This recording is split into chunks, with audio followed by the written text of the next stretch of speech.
Hello, my name is Marcus. I'm the compiler of a collection of therapy quotes entitled 1001 Windmills of the Mind, a collection of advanced self-help quotes taken from what's often called the psychodynamic or the psychoanalytic perspective, which long ago, as I understand it, was referred to by some as philosophical medicine or narrative medicine, helping one to be their own story doctor, helping one to find their full story. Much of our story, what was that? Yeah, so I'm in back to this spot here. I've done a few videos here, it's not bad, yeah. Luckily there's a breeze here. You might see me sweating at some point. It's still pretty hot here. Okay, never mind. Okay, let's begin with my disclaimer. To give you some context here, I'm not a professor, I'm not a social worker, counselor, analyst, researcher, scientist, something like that. I don't have a PhD or anything like that. I have a basic BA,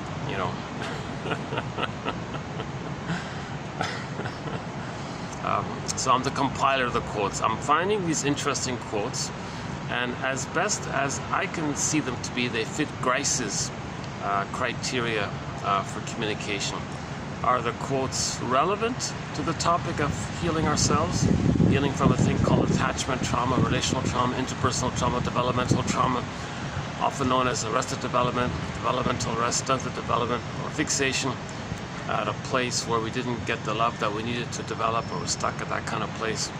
And then as a result of that trauma, we freeze up inside, metaphorically speaking, called emotional hypothermia, emotional coma, emotional catatonia. One image for it is the frozen woolly mammoth in the block of ice somewhere up in the Arctic tundra. Another image for the consequence of attachment traumas that our embodiment, like our sense of connection to ourself, our embodiment, the juices can't flow, right? Because we're afraid and all this. Things constrict, dry out. So the image is turn to stone. So turning to a statue. So if a character, like Echo, for example, Echo in the Narcissus myth became a statue. Okay, Faithful John in the Grimm's Tale, Faithful John, that Robert Bly likes to tell. Faithful John became a statue. That's a metaphor that our embodiment kind of like hardened up and we don't know what we feel anymore. So the jargon is, what do I feel? Alexithymia. Immense fear of feelings. Affect phobia. Okay, don't know what we feel. Another way, emotional illiteracy kind of thing. A related image is a petrification. Child is petrified, scared stiff kind of thing. And a related one is, or a byproduct way of saying this is that we don't feel fully alive, right? So that's the story of the woodcutter guy who took out a block of wood, carved out this little boy, and then was praying for this little toy wooden boy to come to be real and all this. Okay, the Velveteen Rabbit has kept saying, what does it mean to be real? I want to be real. So that's the issue. We might not really feel fully alive and real. Okay, frozen, petrified, turned to stone, numb, and where are we kind of thing. We are there, it's just repressed, it's put into safekeeping called repression, cold storage. It's stored somewhere or lost somewhere. So the lost image sometimes is shown where the mountain opens up and the children in the Pied Piper of Hamlet went into the mountain. Or the baby sent down the river in a little boat to another forest land, kind of another world, right? So we live in these two worlds, right? The memories in the first 3 years, and then our conscious world post-3, basically. So how do we heal from this phenomena called attachment trauma? Underappreciated phrase. I think that captures the issue right there. We all know the baby has to attach. He's got to bond to his mother. Of course, that implies a normal attachment, like a secure, safe, loving attachment where the mother is being a mother for the baby, maternally present, and soothing the baby and comforting the baby, letting the baby feel safe, and he can have the memories of being seen and accepted and loved so he can grow and be who he's meant to be kind of thing. That's called a secure attachment style. If the child doesn't get a secure attachment style, that's attachment trauma. Yes, he sort of bonds to the mother, but at a huge cost. It's a convoluted, painful thing where he's got to give himself up, be frozen, try to please the mother, save the mother, correct the mother. Maybe he'll imitate her to cry about what she did to him by telling others what she did to him, by imitating. Look, world, look what you did to me. See how I'm behaving? That's what you did to me. Or putting themselves in situations where they're rejected. See, Ouch. Well, that's what my mother did to me. So we're kind of repeating, communicating, trying to find our story. So that's called an insecure attachment style. Reactive, disorganized, disassociative, unformulated, anxious, avoidant, and so on. All these different ways of kind of describing it. That's called attachment trauma. So we're trying to heal from attachment trauma. Okay, what are the symptoms of attachment trauma? Is that our emerging self, our authentic sort of, we're all born with an authentic kind of, okay, the word of the year for 2023 by the Merriam-Webster company was authentic. So we're all born with an authentic kind of self, real self, right? It's emerging, it's developing, it's there, but it's trying to now develop to the age of 3. Baby has needs, child has needs to get to their authentic real self. Okay. So if the mother's malattuned, misattuned, doesn't get it, you know, resentful that she's supposed to give but she never got, or maybe wants to think she can use the child to comfort her, to want to be a mother. If something's going on, oh cunning tale, right? If there's some kind of convoluted thing there, hang on a sec. Oh, I welcome the wind, so yeah, let's do this here. Well, that's great. This is one of the nicest sort of arrangements I can have here. Have a little bit of a breeze here. It's still pretty hot, like this. You know, with the heat index, it's close to 40, I think. But yeah, you can see it breezy there. Yeah.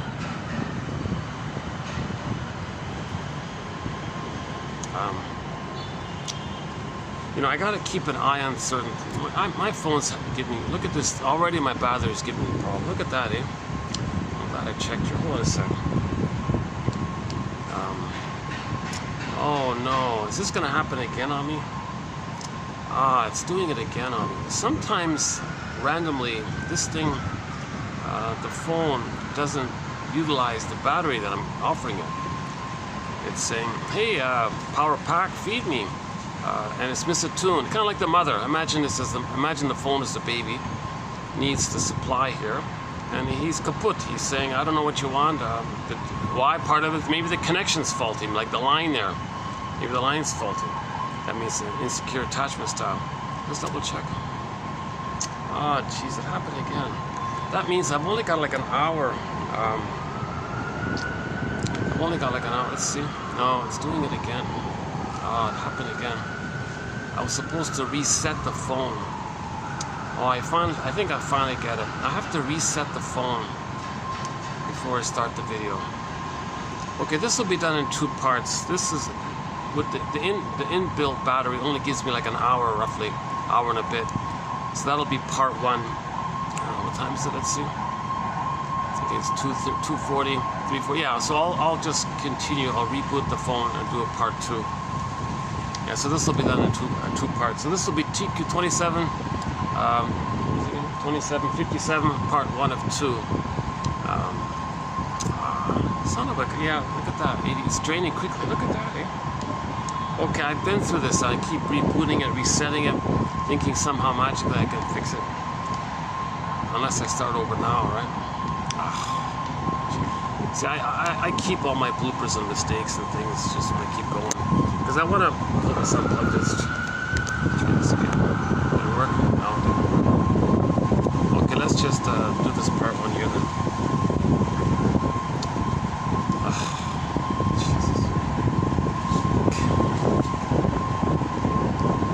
Alright, so let's just finish. So we'll just try to do some basic introduction here, and then part 2 we'll get into the quotes.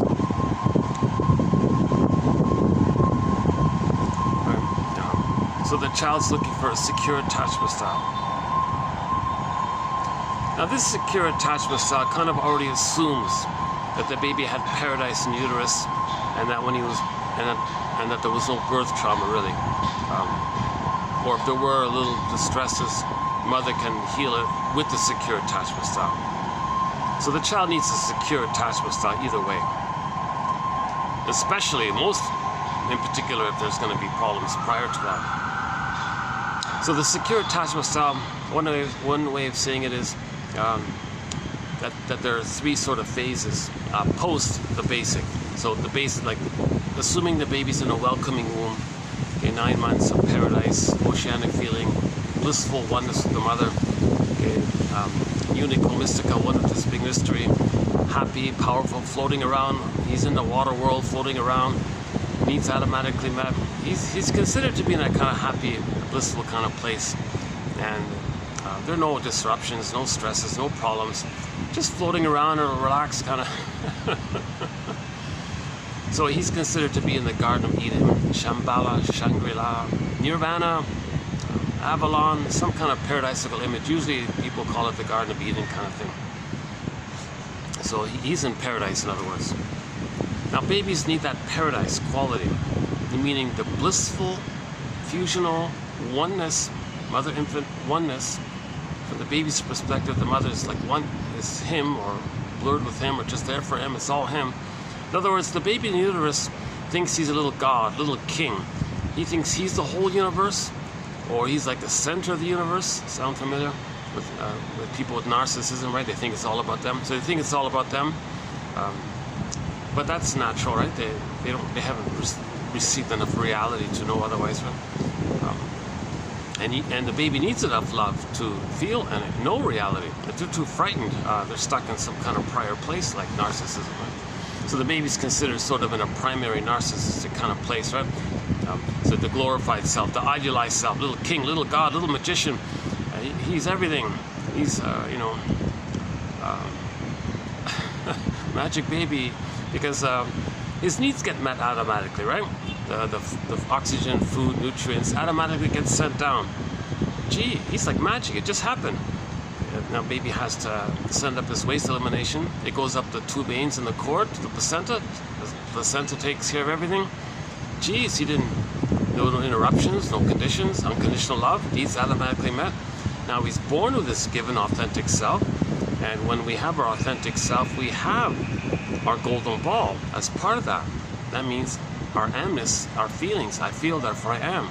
So when we have our amness, we have the radiance and vibrancy and aliveness of our feelings. Now the main feeling that comes about with our amness is joy, the serene, inexhaustible fullness of being.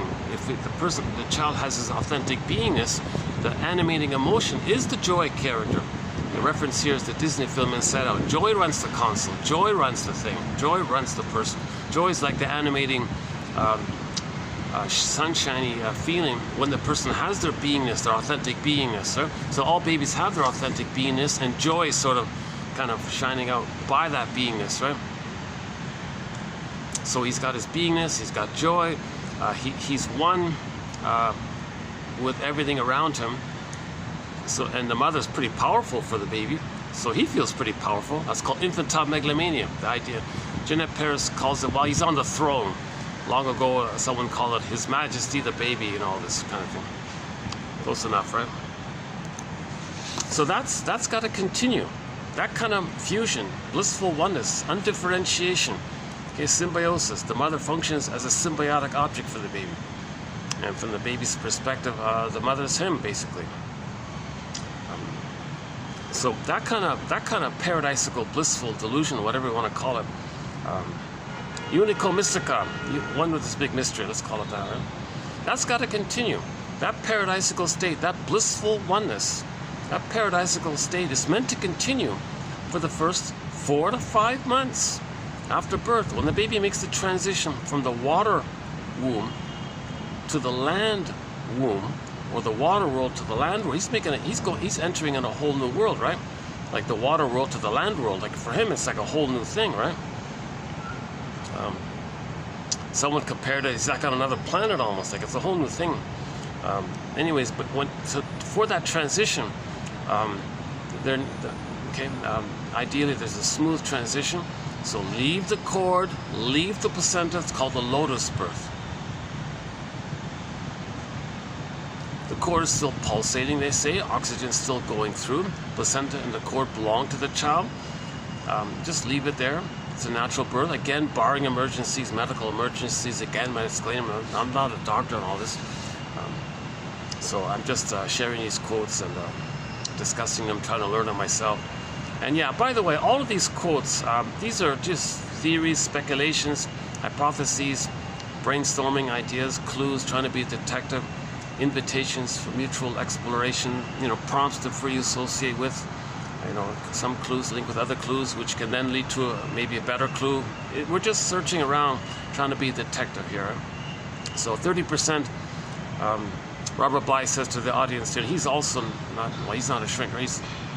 He says to the audience, dear audience, 30% of what you're going to hear tonight is wrong. It's up to you, dear audience, to figure out which 30%. So I've kind of maintained that attitude all throughout, that 30% what you're hearing in these videos is wrong. It's wrong. Let's just say it. But the thing is, it's up to you, dear listener, or dear possible viewer, to figure out which 30% is wrong. You got to figure it out. No answer here. No perfect answer here. Right?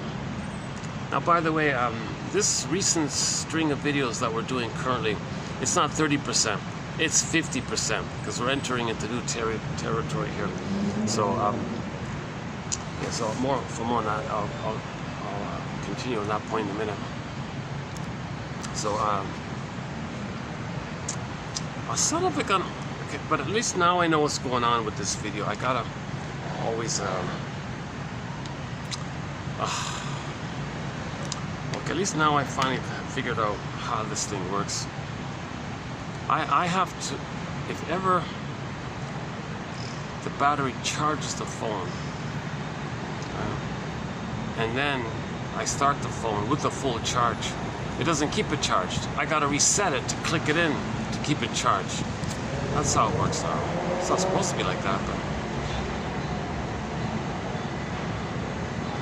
so now it's already down to 70%. Look at that, eh? 15 minutes, it's already a quarter gone, right? Jesus. Yeah. So this is just really just part one. That's too bad, because I like to kind of get it in one flow kind of thing. Okay, yeah, so, yeah. The baby needs an extended paradise. So, assuming the baby's in a welcoming womb, meaning the mother doesn't smoke or drink or argue, too much caffeine, goes to heavy metal concerts, assuming the mother's kind of relaxed and the child isn't receiving too much from the mother. Some people say, you know, don't trust this theory that the placenta can perfectly buffer everything. A lot of what goes in the mother can filter through the placenta down the cord to the baby. So the baby, it's just generally agreed that babies are affected by the mood and what's going on with the mother. And so this is hugely emphasized by the author Arthur Janov that we're currently discussing. And Jill and David Scarr from a month ago said, yeah, the mother was pregnant. She took Tylenol with codeine. The baby inside became addicted. And when the baby was born, he was going through withdrawal symptoms. The mother couldn't soothe him. So the baby was addicted by the codeine in the Tylenol that the mother took because she was complaining about something while she was pregnant. She was taking this, and it went to the baby. And the Sharps were convinced that that was the case, kind of thing. And there are lots of reports about this kind of thing. So yeah, for more, yeah, so that'll be coming up a little bit as well in today's quote, in part two. So check out part two. We've got a couple of quotes by Arthur Janov, the current author that we're discussing, for more on this point about if the mother takes too much an epidural or too much anesthesia or painkillers, that it can affect the baby. He believes this thing, right? And if the mother's drinking alcohol and all this, the child's stress. He's stressed out, not getting enough oxygen. If the mother's smoking, yeah, there's another one. If the mother's smoking, the oxygen, there's less oxygen for the baby because the mother's got to use her oxygen to deal with the nicotine and the tar and all this. Plus, they said that the center vein that sends down the oxygen to the baby is constricted when the mother's smoking. Now the baby's not getting enough oxygen. He's stressed out. He's kind of panicking maybe. In the panic, he's getting stress hormones. Now his brain is sending him the stress response. Now he's getting cortisol and all this. And the mother's cortisol now they're saying the mother's cortisol can enter the child. Plus the child's getting his own cortisol. And then there's a sort of a elevated set point in the child. It doesn't modulate or something. If the child's always stressed, it gets elevated. And Janov thinks some babies can be born with PTSD. Janov thinks many babies can be born with PTSD, and their personality will be very will reflect that. Quick to anger, impulsive, fly to handle, too aggressive, these kinds of things. That's not just a piece of the puzzle, yeah. So John F's work I consider sort of a piece of the puzzle. He seems to think it's the whole thing, but he gets carried away, I think, in his enthusiasm for his theory called, he has a thing called primal theory. We'll get to that a little bit later, yeah. So assuming the baby's in a welcoming womb, right?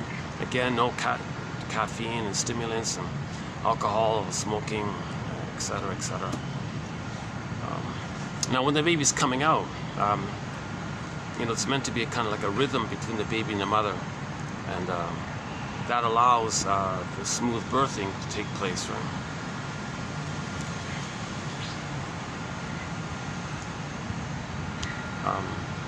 Okay, so let's say the baby does have a more or less okay birth, right? Now, the cord and the placenta are still tied to the baby, right? He's got to make this transition to this new world, right? This land world. In the land world, the baby needs that oceanic, blissful feeling to continue for the first 4 to 5 months. So that's a great hope. That's a great expectation on the baby. It's a natural requirement for the baby to have an extended, positive maternal experience of the mother. He needs a maternal holding environment. So this takes 3 points. Dorothy Pine says, okay, leave the smells, make the room warm, candles, dim the light, whatever, heat lamp, keep the room kind of warm or something. So you can hand the baby skin to skin, leave the smells, leave the mark, whatever, just hand the baby directly to the mother's bosom, to the front, skin to skin.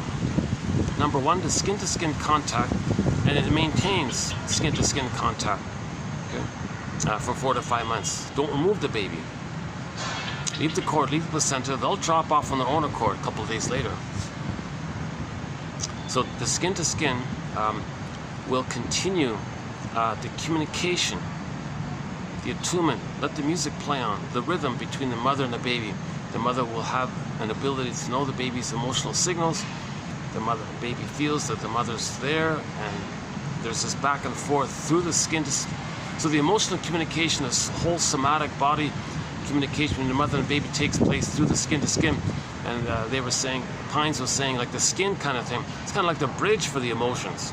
So you don't put a towel, you don't want to clothe the baby. A lot of people just put a towel around the baby. Well, you're breaking that. So there's like, mother, where are you? I'm communicating to you. There's no response here. Well, sorry, baby. Somebody put a towel around you. I'm like, well, that's part A. Part B, the baby needs suckling. If the child is suckling, he's looking for the nipple. He's looking to latch on and suckle. The nerve lines in the child kind of fizzle in or line up with the nerves to the nipple breast of the mother, and it's like a little cable there. Kind of like this. Like today, I'm missing the cable. Yeah, I don't have the cable here. So my phone here is not getting fed by the mother here. Here's the mother. My phone, the baby phone here is not getting fed here. So there needs to be a cable, and that allows to let the music play on, right? So originally it was baby, cord, placenta, mother, mother, placenta, cord, baby, baby, cord, placenta, mother, do, re, mi, 1, 2, 3, A, B, C. Let the music play on. When baby comes out and he's suckling, that line can continue. So that's part B. And then part C was the eye contact and the loving gaze. Okay, how the mother treats the baby. He remembers it, and it's set in him, and he treats himself like that. Human connections lead to neural connections. If the baby sees that the mother's welcoming and accepting, he treats himself that way.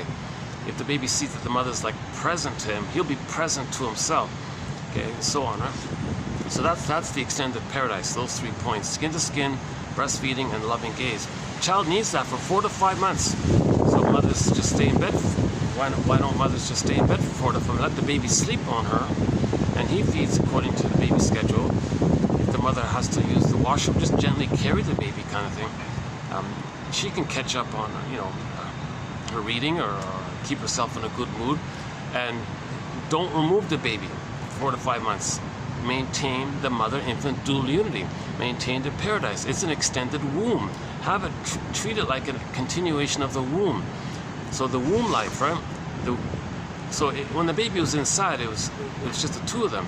When the baby's on sleeping on the front, you got to keep that kind of attitude. Put a bed sheet over the back of the baby, right? Keep like just the two of them like that. Don't remove the baby. The father might, and the role of the father is to stand guard. No, grandmother, you don't pick up the baby. No, you don't. No, siblings, you don't pick up you got to leave them alone like that.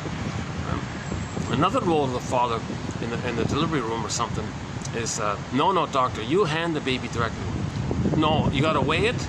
Oh, nonsense. I don't care about the weight. You're not going to traumatize my baby just for some bureaucratic excuse to weigh, to put a number on the form. But really what you're doing is traumatizing the baby. How can you be so soul blind? How can you be so cold and hurt my baby? No, so the father protects the baby and makes sure that when he's coming out, gently hand the baby to the mother's bosom. Because some hospitals might say, no, procedure, you got to, no, nonsense. Is there a medical emergency? Is the baby not going to make it now unless you do that? No, well, it's just, no, okay, stop it. The father, now there is a time when the father can use his musculature or something. Back off, okay, you did your job, baby came out, I'll take it from you. Hand the baby to the mother. Preserve that continuity, preserve the paradise for the baby, protect the baby in that transition. That's a key kind of transition like that. So the father can do an immense help in the delivery room to say, look, buddy, you don't remove our child here. You leave the cord, leave the placenta, and you place, gently hand the baby to the bosom like that, and leave the smells. No flashing of bright lights. One quote was when the baby came out, there was this intense light, and the beam was flashing on the baby when it came out. He had this kind of burning kind of disturbance by this. Later on, the child had an obsession with UFOs, but those that flashed those lights down. And he collected photos about it, and it turns out he was remembering his history. That's what happened to him in the nursery. He was trying to get to know it because it was a painful memory, and you're trying to process that. So he was interested in UFOs with those lights that go down like that.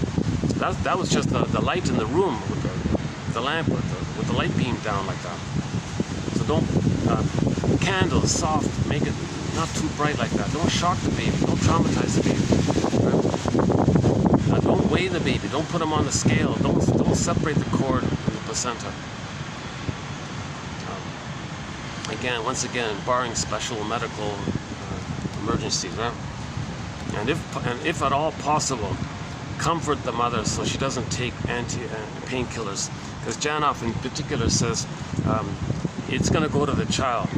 If the mother takes too many painkillers, Janoff says, and the child's trying to come out of the canal, he's doing his thing to come out of the canal, and then whoosh, the mother says, oh, give me a painkiller, give me an epidural, make me numb, I don't want to feel it, ouch, too much pain. Okay, whoosh, that can go to the child, and that can lead to an imprint, a deep burning memory in the baby's brainstem, and that can be a pattern for his life, where later on he tries things, he has like a hobby or something, and he says, oh, I can't do it, I give up. So he triggers that. He's triggered. He tries something. So the original prototype, the baby tried something, whoosh. Okay, he got this. He's swimming and lost in these painkiller numbing things. So he's like numbed out, spaced out, numbed out, or something, like dreaming or something. And then that's the prototype. So later on, he tries something, makes a little effort, whoosh, it's triggered. Some stresses in the present can trigger the original response, right? So that's sort of one of the key quotes here. The initial birth experience. The initial birth experience. Sorry if you're not seeing it here. This is 45, I think. The initial birth experience may be prototypic of how the child will respond to stress later on. The notion of prototypic trauma and prototypic defense. Whenever a pain is engraved into the nervous system, the response to